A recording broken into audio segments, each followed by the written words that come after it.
All right, our next section is going to be on intonation and rhythm activities as your students are transitioning into class. So, intonation, one of the most important things that I can think of with intonation is your open strings must be in tune.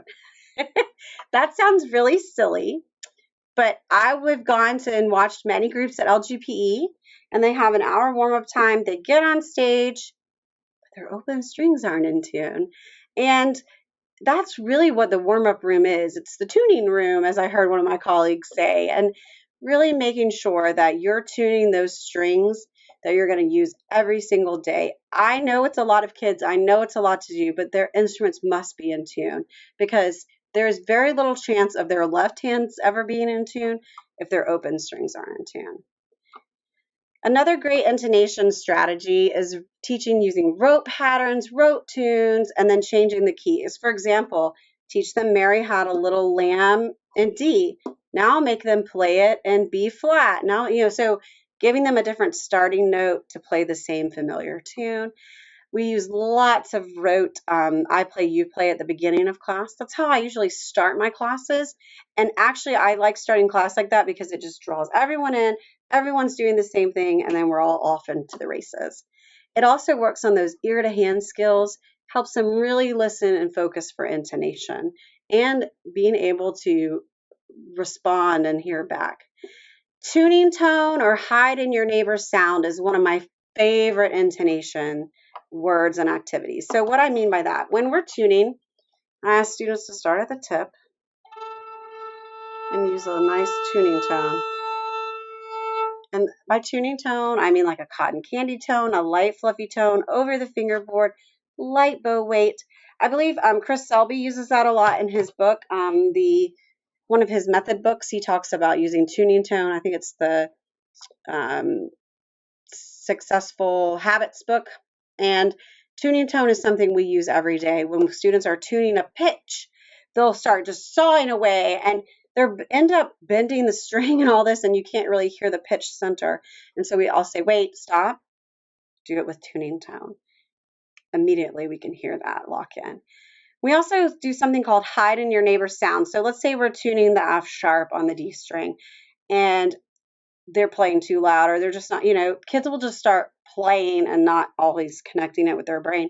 And I'll say, stop, hide in your neighbor's sound. And that makes them think to listen to the person next to them and try to blend into their sound. And something about that really works with kids. So I use that, a lot. Hide in your neighbor's sound when we're tuning pitches. Drone, drone, drone. So not the kind that fly in the air, but actual tuning drones. I use lots of drones in class as part of our warm-ups. We use it to tune passages. Sometimes the drone will be generated by an electronic device. Sometimes the drone is student generated with their open strings, any number of things. Tuning to a drone is so helpful. Playing scales to a drone, students are hearing those interval relationships, and it helps them really develop their ear. So very important. Scales and rounds, same idea. They're hearing those intervals, they're hearing those harmonic structures, and it's also more fun for you to listen to. There is nothing more exciting for sixth graders than the first time they play that D major scale in a round. It's just so fun and exciting. So the more you can do some of those things, I find it really helps. Chorales, especially as you get more advanced with your students, chorales really give them an opportunity to have those beautiful harmonic structures, tune those chords, those common practice chords going through, really helps with intonation. Listening for beats is another thing that's very helpful for students. So if you'll demonstrate the property of how if you play one pitch in tune and then an out of tune pitch next to it, you'll hear the knocking of the beats. You'll hear the blah, blah, blah, blah. And what it is you show them and always draw it out for them that the waves, the sound waves are not quite lined up. And they can hear actually those beat knockings. And so teaching them to listen for the beats, those beats in the sound or the knockings in the beats, meaning that the pitches aren't quite lined up. So there's, you can get tone generators and show them these things. There's all kinds of stuff online you can show them. But even if you just draw a simple sine wave on the board and then you draw one next to it that's a little bit different, or like over the top of it, but that's just out of phase with it. That shows them what creates those beats. It's a great cross curriculum lesson, and it really gets their ears working. Saying sing or hum or say the notes.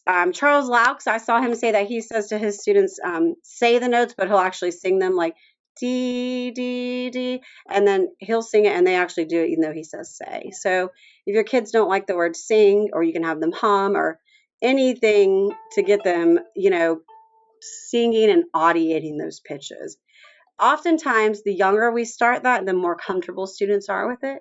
But I've had success adding it in with kids that haven't done that in their younger school years. So it just takes time to make kids comfortable with it and just make it fun, and then they'll be fine.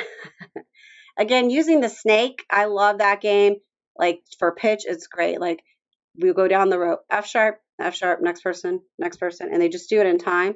And I can just go to tell them which way to fix the pitch. And then we'll do it again to see if they fixed it. So snaking a pattern or a pitch or a rhythmic figure, but especially it helps to hear those. Tuning apps are great. There's so many free ones now. I love to have it up on the screen for kids so they can see them and we can tune to them and they can start to get an idea of what that looks like when it lines up in tune. And encourage kids to download some free tuning apps to use at home. Using your hands to pull notes out of tune and then back in tune. So meaning, if you're working on a pitch with kids, let's say you want them to play E on the D string. So this is in tune. Have them pull it out of tune, and then as you come back in, they bring it back in tune. Helps line it up. Playing the first beat of each measure to establish what the chord progressions are can be really helpful in some pieces. Or, play beat one of every measure and hold it. Next measure, hold, next measure, hold, and then add beat two, beat one, beat two, next measure, beat one, and you can do all these things to create progressions. Again, just developing those listening ears.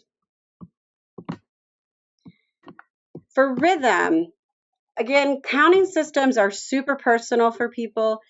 Everybody has their way of counting and what they like to do. I don't care what counting system you use, as long as you have a system and your students have a system to count, but make sure they know what it is and that it's clear for them. Rote rhythm patterns are really helpful for kids because you can use it as dictation activities. You can use it just to teach the pattern. You can pass the rhythm, meaning I play the rhythm. Next person. Next person. And see if they can keep it in time and pass the rhythm. That's great also to use dictation games with rhythm. Gives them a chance to just hear rhythms. There's tons of free YouTube ones where they'll play a little excerpt and the kids have to identify the rhythm. It's really cute. Poison rhythm. So you tell them and ahead of time what the rhythm is that you call the poison rhythm or the bad rhythm or whatever. And then they play, you do a lot of I play, you play, but they're not supposed to play the poison rhythm. And then if you play the poison rhythm and they play it back, then you got them. It's just a game, fun for kids. Metronome work is so important. That's a lesson I learned very much the hard way in college and continue to learn every year with my students. Metronome work. It's so, so necessary for students. It doesn't have to be just click, click, click. You can use beat patterns. You can use the 1 and 2 end of the Dr. Beat, all kinds of things. But just using a metronome, varying the metronome, getting kids comfortable playing with a pulse is very important. And the more you can do that and speed it up, slow it down, varying those tempos. Clapping rhythms, pizzicatoing rhythms, air bowing rhythms, bowing rhythms, tapping the instrument with rhythms. You can do so many things to help vary the activity to keep kids engaged. I put a free tool listed below here, the Rhythm Randomizer. If you go out to this website, rhythmrandomizer.com, it will allow you to, it's like Sight Reading Factory. It's free. This Rhythm Randomizer is free. And you can generate rhythms and you can set all the difficulties and stuff. And you can set parameters like I only want quarter and half notes. And I use it like I'll have a rhythm of the day and we'll just go through, okay, we're just doing quarters and halves today. And we'll do like 2 or 3 measures, just rehearsal with that. And that's our rhythm activity for the day. So Rhythm Randomizer is a great rhythm tool, especially if you're like teaching a new rhythm. It gives you multiple different sight reading examples of rhythm to work on with kids right away. So that's the end of our webinar for this month.